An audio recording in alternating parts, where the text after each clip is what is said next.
जय श्री राधा कृष्ण। फ्रेंड्स, आज की इस वीडियो में हम उत्पन्ना एकादशी व्रत की कथा सुनेंगे।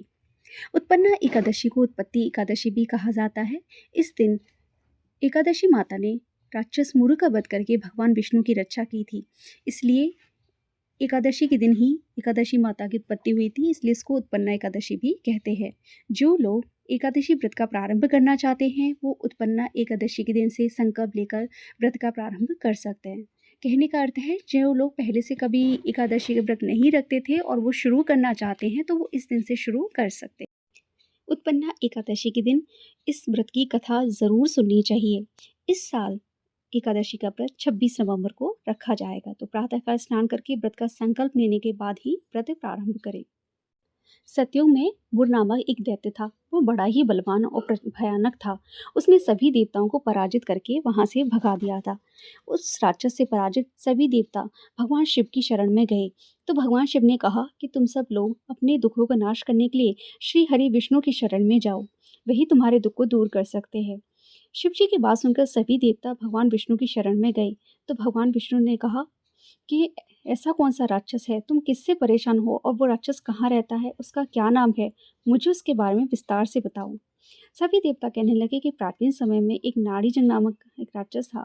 उसके महापराक्रमी और लोक विख्यात मुर नाम का एक ही पुत्र हुआ। उसकी चंद्रावती नाम की नगरी है। उसी ने सभी देवताओं को स्वर्ग से निकालकर वहां अपना अधिकार जमा लिया है।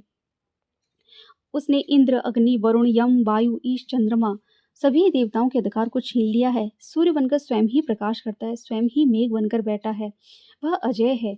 हे असुर निकंदन, उस दुष्ट को मारकर हम देवताओं को अजय बनाइए। यह वचन सुनकर भगवान ने कहा कि हे देवताओं, मैं शीघ्र ही उसका संहार करूंगा। तुम चंद्रावती नगरी जाओ।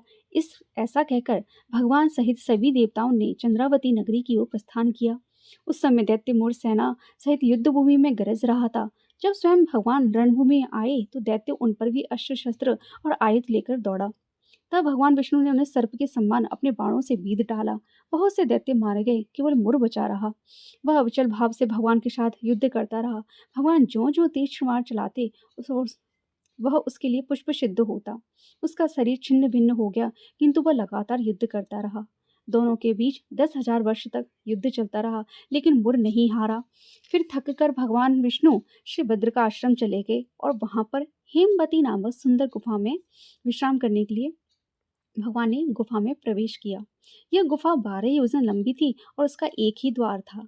भगवान विष्णु योग निद्रा की गोद में सो गए। मुर भी पीछे पीछे आ गया और उसने भगवान को सोया हुआ देखा। जब भगवान को सोया हुआ देखा तो उसने इस मौके का फायदा उठाने के लिए भगवान पर प्रहार किया। जैसे ही उसने भगवान के ऊपर प्रहार किया, तभी भगवान विष्णु के शरीर से उज्ज्वल कांति में रूप वाली देवी प्रकट हुई। देवी ने राक्षस मुर को ललकारा, युद्ध किया और उसे तत्काल मौत के घाट उतार दिया। श्री हरि तब योग निद्रा से उठे और उन्होंने देखा कि देवी ने उस राक्षस का वध किया है। तो भगवान विष्णु कहने लगे कि हे देवी, आज एकादशी के दिन तुम्हारा जन्म हुआ है, इसलिए लोग तुम्हें उत्पन्ना एकादशी के नाम से जानेंगे। भगवान विष्णु ने कहा कि जो लोग उत्पन्ना एकादशी व्रत का करेंगे और तुम्हारा पूजन करेंगे, उन पर मेरी कृपा सदैव बनी रहेगी। उनके कई जन्मों के पाप इस व्रत को करने से नष्ट हो जाएंगे। तो फ्रेंड्स, यहाँ पर उत्पन्ना एकादशी व्रत की कथा पूर्ण हुई है। इस बार उत्पन्ना एकादशी व्रत 26 नवंबर 2024 को 1:01 AM से एकादशी तिथि प्रारंभ हो रही है, तो 26 तारीख को ही व्रत रखा जाएगा। इस तिथि का समापन होगा 27 नवंबर 2024 को 3:47 AM पर। व्रत का पारण हम 27 नवंबर को करेंगे। पारण का शुभ समय है 1:12 PM से 3:18 PM के बीच में करना है। पारण तिथि के दिन हरिवासर समाप्त होने का समय 10:26 AM का है, इसलिए अगर आप चाहें तो 10:26 के बाद भी पारण कर सकते हैं। यदि उस समय ना कर सके तो 1 बजे के बाद ही आप पारण कीजिएगा। जब तक हम सही समय पर पारण नहीं करते हैं तब तक हमें एकादशी व्रत का फल भी नहीं मिलता है, इसलिए सही समय पर पारण जरूर करें व्रत का पूरा फल पाने के लिए। फ्रेंड्स, अगर ये वीडियो पसंद आई है तो प्लीज़ इस वीडियो को लाइक ज़रूर कर दीजिए और इस कहानी को ज़्यादा से ज़्यादा शेयर ज़रूर कीजिए। चैनल पर यदि पहली बार आए हैं तो चैनल को सब्सक्राइब करना मत भूलिएगा। आप सबने इस वीडियो को पूरा देखा, उसके लिए आप सभी का बहुत बहुत धन्यवाद। जय श्री कृष्णा फ्रेंड्स।